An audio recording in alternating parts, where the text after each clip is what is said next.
특수교사는 코로나19 예방 백신 접종을 하라는 정부 방침에 따라 저도 학교 근처 보건소에 접종하러 갑니다. 최근에 코로나 백신과 관련된 혈전 사고 발생 때문에 국민들이 불안해하고 있는데요. 저는 그것과 별개로 또 다른 걱정이 있습니다. 의사소통이 어려운 청각장애인은 마스크까지 쓴 의료진을 상대로 아무런 불편 없이 코로나19 백신 접종을 무사히 마칠 수 있을까요? 또한 백신 접종 후 급성 알레르기 반응이 심하게 오면 청각장애인은 제정신이 아닌 상태에서 의사소통을 해야 합니다. 가능할까요? 생각해보니 짧지 않는 인생 사는 동안 병원에서 의료진의 진단을 받을 때 의사소통의 굴레에서 단 한 번도 자유로웠던 적이 없었습니다. 이번 전 국민의 코로나19 예방 백신 접종을 앞두고 장애인에 대한 접근성 측면에서 배려가 있어야 할 텐데요. 그러나 정부 어디에서도 어느 누구도 이 부분에 대해 문제의 심각성을 인지하거나 대처하지 않고 있습니다. 장애차별금지법 제31조 건강관에서의 차별금지 규정을 찾아볼까요? 장애인 차별금지법 제31조 1항 의료기관 등 및 의료인 등은 장애인에 대한 의료 행위에 있어서 장애인을 제한, 배제, 분리, 거부하여서는 아니 된다. 2항 의료기관 등 및 의료인 등은 장애인의 의료 행위와 의학 연구 등에 있어서 장애인의 성별, 장애의 유형 및 정도, 특성 등을 적극적으로 고려하여야 하며 의료 행위에 있어서는 장애인의 성별 등에 적합한 의료 정보 등에 필요한 상황은 장애인 등에게 제공하여야 한다. 장차법 제31조 2항에 대한 보건복지부 추범사항 해설 1. 접수 안내 청각장애인이 이해할 수 있는 의사소통 수단을 적극 활용합니다. 2. 진료 및 처방 진료, 처방 등 의료행위 과정에서 청각장애인이 이해할 수 있는 의사소통 수단을 적극 활용합니다. 다만 수화통역을 통해 의사소통을 해야 하는 경우 수화통역자가 아닌 대화하는 장애인을 바라보며 이야기합니다. 3. 복약 지도 등 의료 정보 제공 복약 처방 등 의료 정보를 제공할 경우 요청 시 1. 개인형 보청기기 2. 자막 3. 수화통역 4. 장애인용 복사기 5. 화상전화기 6. 통신중계용 전화기 7. 이에 상응하는 수단 중 하나를 제공하도록 합니다. 이처럼 관련 법령과 지침이 있음에도 불구하고 의료 현장에서는 청각장애인을 비롯한 여러 장애인의 건강권을 차별하는 행위가 아직도 여전합니다. 암튼 결론은 오늘 백신 접종 현장에서 눈치껏 알아서 절차를 거친 후 눈치껏 알아서 백신 주사를 맞아야 합니다. 부디 저의 눈치 99단 실력이 100% 실력 발휘하기를. 보건소에는 선별검사를 받으러 온 사람들이 긴 줄을 서고 있습니다. 깜짝 놀랐는데요. 사회적 거리두기 단계를 격상해야 할 것 같습니다. 노원구 보건소 2층에 왔습니다. 엘리베이터가 없어서 휠체어를 타는 지체장애인은 어떻게 올라와야 하는 걸까요?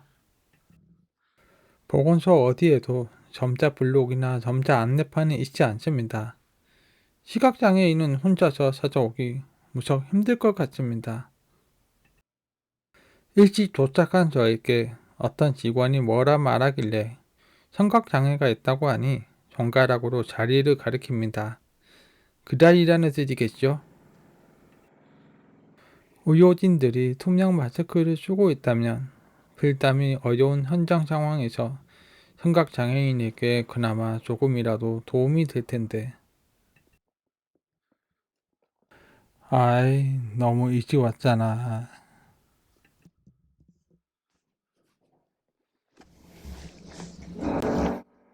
학교 동료 교사들도 슬슬 옵니다. 서로 간에 얘기를 나누는 것 같은데 저는 마스크 때문에 대화에 참여가 좀 어렵네요. 괜히 무효해집니다. 이번에는 1차 접종 후 12주 후인 7월 달에 2차 접종을 하러 와야 합니다. 그때는 조금 익숙해지겠죠?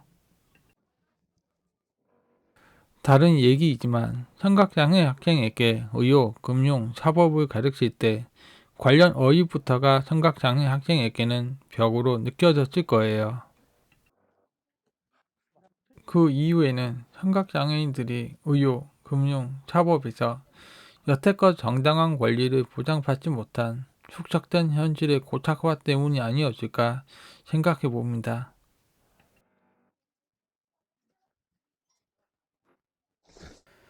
이제 의사 면담이 시작되었습니다. 보건소의 공사 때문에 소음이 있어서 의사의 목소리마저 더더욱 안 들리는 최악의 상황이었습니다. 어디 아픈 데 없고요. 네, 제가 청각장애가 좀 있어서요. 청각장애 있으세요? 네.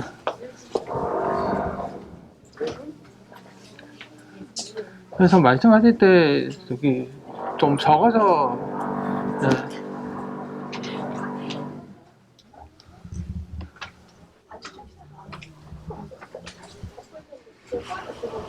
여기 예진표 쓴 거 다 없으신 거죠? 네.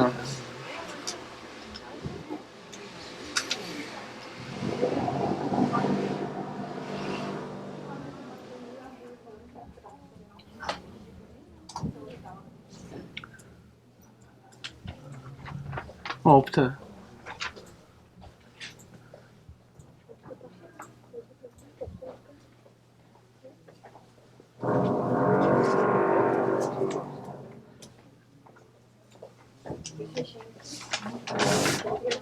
접종하고 네. 이 안내문 줄 거니까요. 네. 요 앞에서 이렇게 30분 네.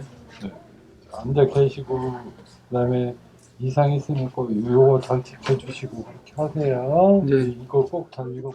이제 주사 맞으러 가도 되는지 눈치껏 판단해 봅니다. 고도시랑 가방은 이쪽에 올려주시고요. 이번에는 간호사에게 또다시 청각장애가 있음을 알려야 합니다. 은근히 이 과정이 짜증이 나게 합니다. 네? 제가 찍으시는 거예요, 계속? 네. 네. 네. 우선은 이쪽에 네. 대기해 주시고요. 고도 쪽 아, 그렇군요. 왼쪽 어깨 안에 접근하신 거라서 내 쪽에 해주세요. 매번 만나는 사람에게 자신의 장애를 계속 설명해야 하는 이 번거로움. 더구나 지금 기다려야 하는 이유에 대해 아무런 설명조차 듣지 못한 상황. 이런 상황에서 청각장애인의 초조함은 이루 말할 수 없습니다.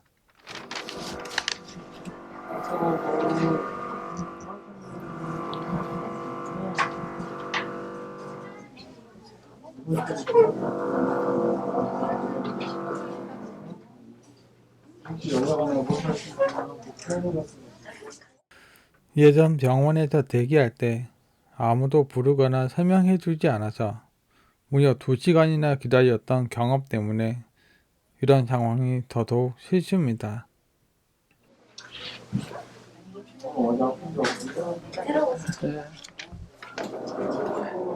등록증 뭐예요?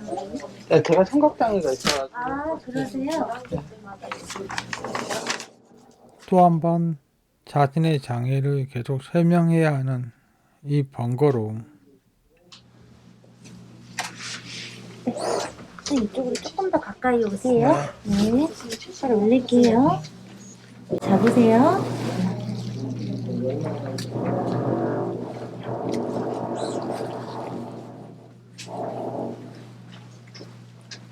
하세요. 네. 겉옷 벗으시고요. 왼쪽 어깨에 준비해 주시면 되셔요.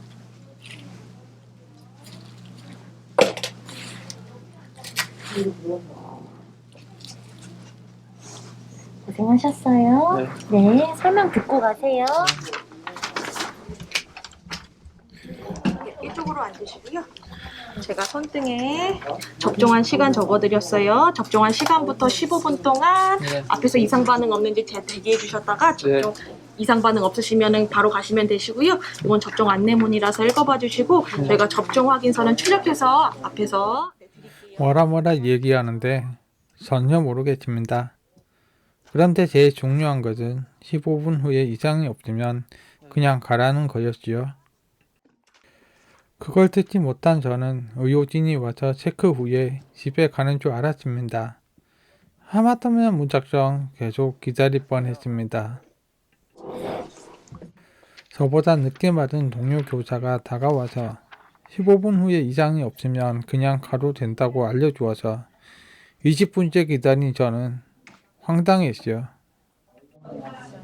제대로 된 배려가 있었다면 허비하지 않아도 되었을 시간과 감정의 소모, 그리고 서걱거리는 마음의 쓰라림. 오늘 나는 몇 번이나 청각장애가 있다고 외쳐야 했던 걸까요? 장애 차별을 받지 않기 위해 오히려 장애인임을 드러내야 했던 시간. 코로나 시대는 그런 시간들로 채워진 총체로 기억이 될 것 같습니다.